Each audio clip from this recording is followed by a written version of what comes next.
Some lies are born from hunger, not the hunger for food, but for respect, for love, for something you think you never had and maybe never will. It began with a suit, not an expensive one, not yet, just something rented for the day. Midnight blue, slightly loose in the shoulders, a little too shiny in the light. But to Raymond Carter, it looked like a passport, a way out of the life he couldn't bear anymore. Raymond was 52. The world had aged him early. He still had the thick hands of a former warehouse worker and the kind of silence behind his eyes that only came from years of watching dreams dissolve one by one. He wasn't poor in the tragic sense. He had a small apartment, a steady job delivering imported wines, and enough saved for emergencies. But to him, he was invisible. Invisible to the women who used to smile at him in his 20s. Invisible to the executives he delivered to.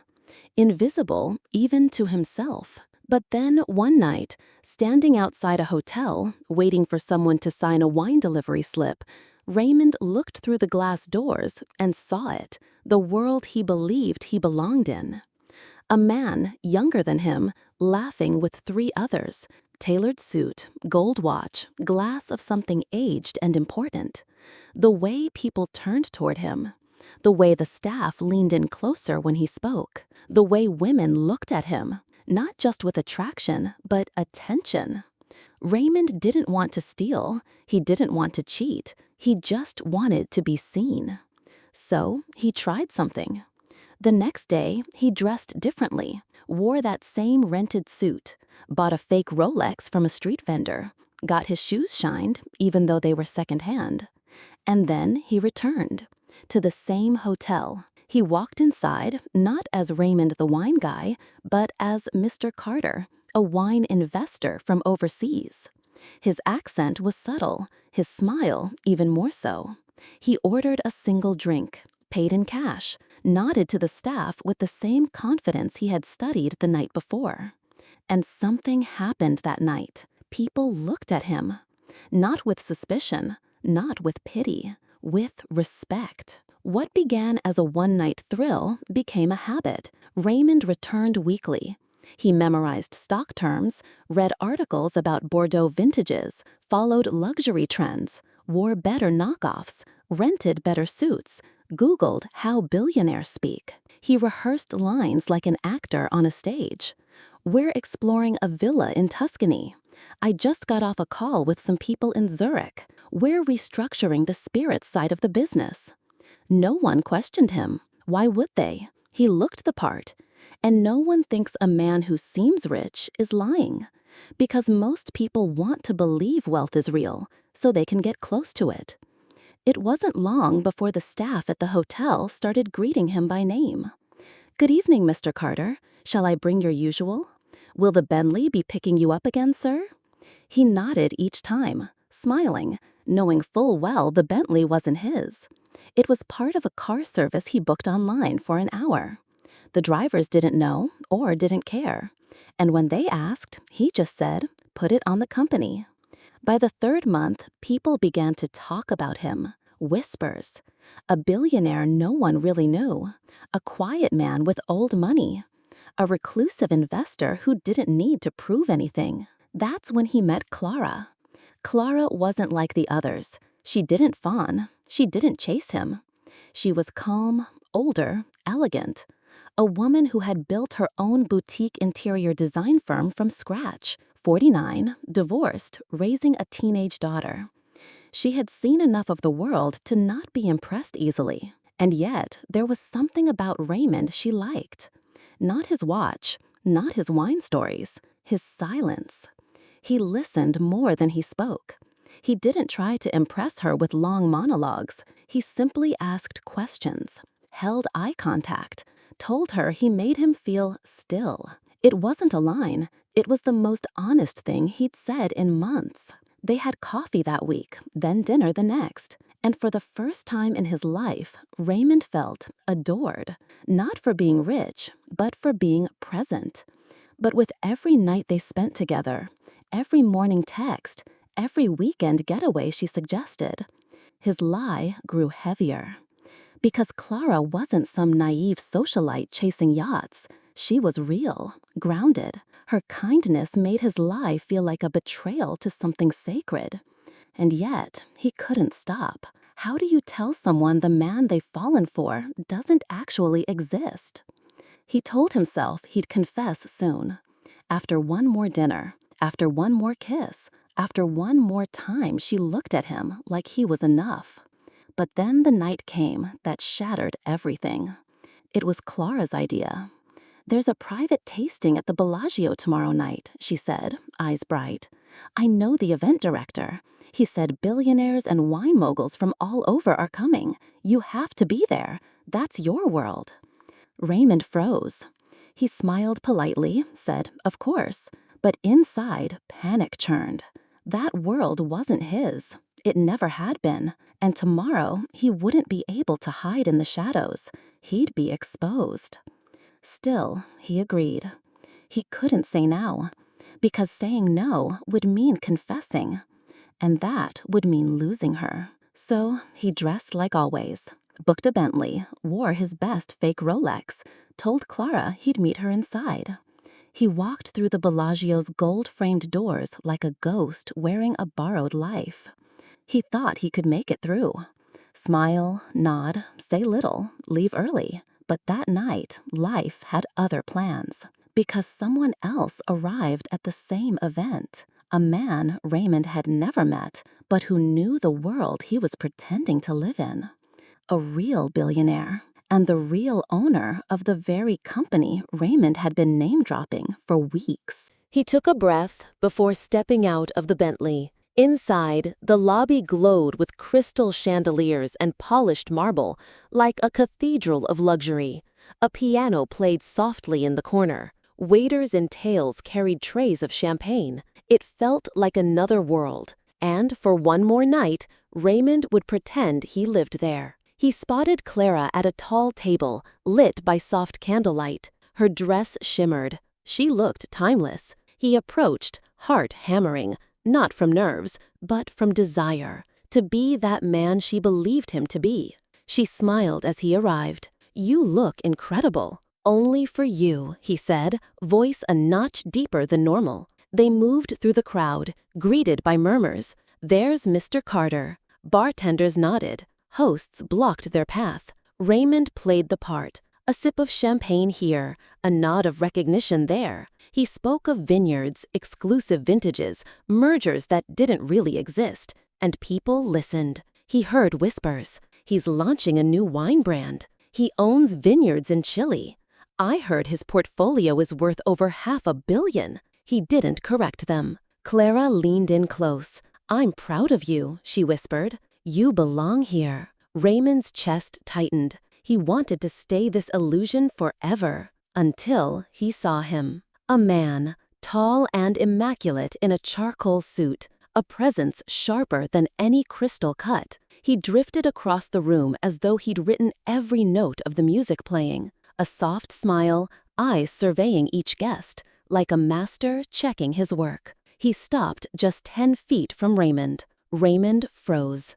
Because the man met his gaze like radars locking on a blip. Clara stiffened. Then the man raised one hand, just enough to say, "Hello." Raymond's heart dropped. This was the man, the one who really owned the brand, the vineyards, the portfolio, the billionaire whose name Raymond had borrowed. He swallowed, forced a nod. The man's smile widened. He began walking toward them, slow and precise. Every step shook the ground beneath Raymond's world. Clara smiled first, oblivious. "You made it," she said, reaching for Raymond's hand. Raymond's grip tightened. "Clara." The man's voice was calm, confident, rich with authority. He turned to Raymond. "I'm Damien Rothschild. We haven't met, but I believe we have mutual acquaintance." Raymond's throat closed. "Yes," he croaked. "You're the host." Damien shook his head. "No, I'm the owner." He stepped back, gesturing. A waiter paused mid-pour. Raymond wanted to disappear. Damien continued, tone polite but firm. "Mr. Carter, I'm told you've spoken highly of my vineyards and portfolio. I'm flattered. But may I ask, how long have you held equity in my company? Clara narrowed her eyes. Raymond, you said. Raymond's face burned. His voice cracked. 7 years. Damien tilted his head. Interesting, because I see no record of you on our cap table. Not as investor, partner, consultant, nothing. The room hushed. Clara's hands trembled. Raymond opened his mouth and closed it again, lies coating every syllable. Clara moved forward, voice soft. I don't understand. He couldn't look at her. He turned to Damien. I'm sorry. Damien nodded slowly. Security, please. 2 men in black suits approached. Raymond staggered backward. The lights felt too bright. Clara's hand on his arm felt too gentle, too real, for the lie he'd built between them. He heard the waiter gasp. He heard the whisper. He's not who he says he is. He heard Clara's voice again. Raymond, what? Security stood on each side of him. Damien spoke softly. Clara, I'm so sorry, but this man is not a billionaire. Clara's eyes fixed on Raymond. Pain, betrayal, like watching trust unravel in real time. Raymond wanted to speak, but a voice came out distant. I pretend for you. I thought that's what you wanted. Clara stepped back. Security moved forward. Raymond's suit felt 10 sizes too big. His fake Rolex flickered under the chandelier. The Bentley outside was waiting, luxury packaged for an illusion. He took a step forward, and then the weight of every lie crashed upon him. In one night, he gained her trust. He created an empire of words. He lived as someone he wasn't, and now he was about to lose everything. Damien's voice now final. Sir, I'm going to ask you to leave. Raymond's heart shattered. Clara's voice cracked. Raymond, why? He didn't have an answer. That night he learned, money isn't what makes you real. Lies can buy moments, but never joy. And the higher the lie, the harder it falls. They escorted him out. The marble lobby, once a stage, became a gauntlet. Outside, the Bentley driver waited, looking at him with confusion. The cheap suit, dusted shoes. Raymond slid in. The car drove off, headlights fading against the Bellagio's glow. Inside, Clara watched from inside. Damien placed a hand on her shoulder. Raymond stared out the rear window. The city lights blurred, each one a memory of nights he'd claimed he owned. The lie had ended, but the silence that followed, that was the real aftermath. He pretended to be a billionaire until the real owner walked in and called security. Part 3. The Aftermath and Quiet Reckoning. The Bentley drove on, silent and smooth, but Raymond's world inside had fractured. His chest pounded with every turn. The city lights outside bled into a blur of revelations. What just happened? How did it all fall apart? He slid out of the car at his modest apartment, the suit still clinging to him like a press release of deceit. He closed the door, and the mansion in his mind vanished. He stood under a dim bulb, the air thick with regret. Raymond sat in silence, the echo of Clara's shocked face haunting him. No applause, no accolades, just the hum of a cheap refrigerator and distant street chatter.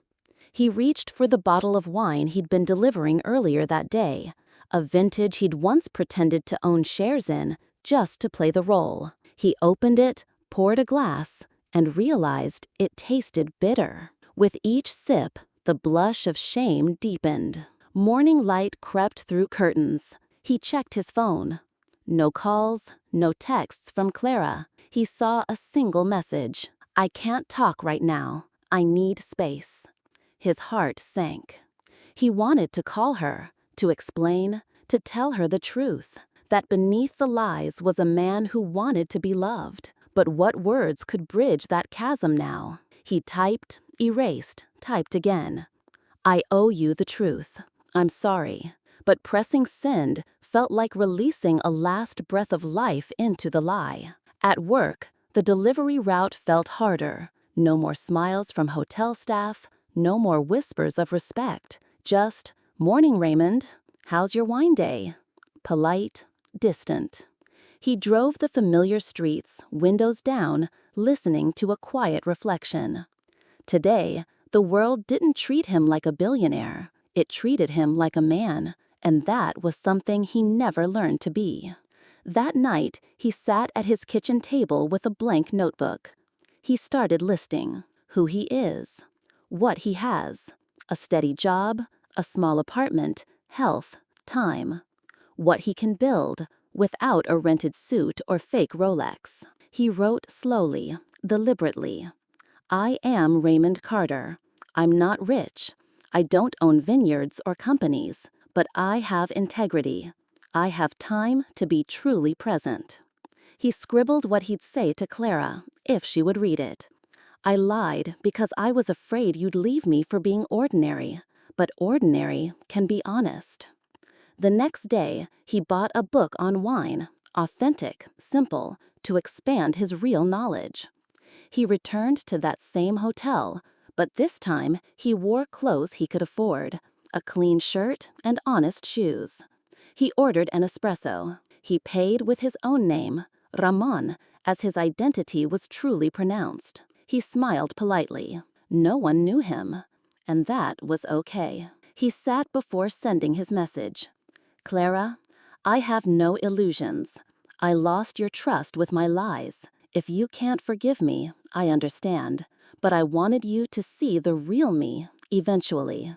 He sent it last, then set the phone aside. He realized healing wouldn't come fast. But sometimes guilt is heavy, and honesty is light. A week later, the phone beeps. Clara's name. He swallows. I read it. I was sad, but also relieved. I'd like to meet, but only if you come as Raymond, not Mr. Carter. He types back, heart pounding. I'd like that more than anything. Raymond fell hard, his lie exposed, his relationship damaged, his pride shattered. But that collapse forced him back to integrity. He began to rebuild, honest wine interests, authenticity, and maybe a path to earn back what he lost. Raymond waited on the park bench, the chill of the late afternoon air brushing against his skin, like the ghost of a memory he couldn't quite forget. Every passing moment felt like an echo, a repeat of the choices he'd made, the face he had worn, the illusion he had carried like a shield. The leaves rustled, golden and tired, mirroring the way he felt, ready to fall, yet clinging to hope. And then she appeared, Clara, her hair tied back, a coat folded neatly over one arm, eyes searching. She didn't smile. She didn't frown either. She simply sat beside him, close enough to feel the truth between them, but distant enough to remind her that this was no fairy tale. They spoke slowly, like old friends who had lost their way in the dark and were now feeling for each other again, word by word. Raymond told her everything about the wine deliveries, the borrowed suits, the nights he cried after pretending to be someone he was not. She didn't interrupt. She listened with the kind of patience only a wounded heart can offer. He had nothing to offer now but truth. No cars, no watches, no fake names. Just the man he really was, flawed, frightened, and finally honest. And for some strange reason, that honesty made him stronger than all the lies ever had. Clara looked out over the small lake in front of them, her eyes reflecting a silence deeper than judgment. He braced for goodbye, for the polite closure, but then she turned to him and asked, "Do you still want to learn about wine, for real this time?" The question broke him, not because it was generous, but because it was real. She wasn't inviting him back into her heart, not yet, but she was inviting him into the present, into a space where growth could begin. He nodded, unable to speak, his throat thick with emotion. In the weeks that followed, Raymond changed. Not for her, not to impress, but because he was tired of living as a shadow. He enrolled in a night class at a community college to study viticulture. He kept his delivery job, but started asking questions, learning not just the names on the labels, but the regions, the grape types, the fermentation styles. People started to notice, not the luxury, but the presence, the way he carried himself without pretending. Clara met him occasionally. Coffee, walks, a wine tasting where he no longer lied about knowing things. He actually did. Their bond didn't rekindle overnight.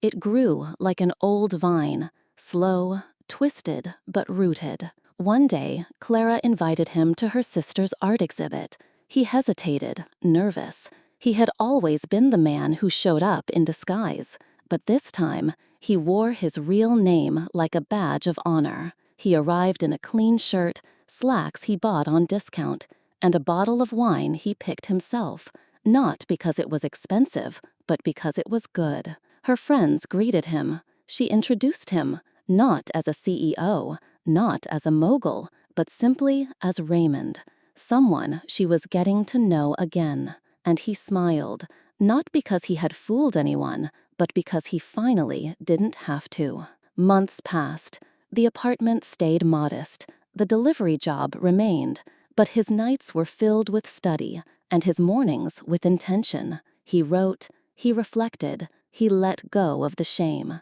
He learned that life didn't need to be draped in gold to have worth, that some of the richest moments came from the simplest truths. One evening, as he and Clara walked along the pier, she took his hand, not out of pity, not out of nostalgia, but because she saw a man beside her who had earned the right to be seen. They sat on the dock as the sun dipped into the sea, the sky turning the color of old dreams and new beginnings. He looked at her, the same way he once looked at that Rolls-Royce, but this time, not with envy, not with hunger, but with gratitude. Because she wasn't a prize, and he wasn't a pretender. They were two people, shaped by their choices, sitting in the aftermath of mistakes, still willing to believe in something real. And as the waves lapped softly beneath them, Raymond leaned in and whispered, not a promise,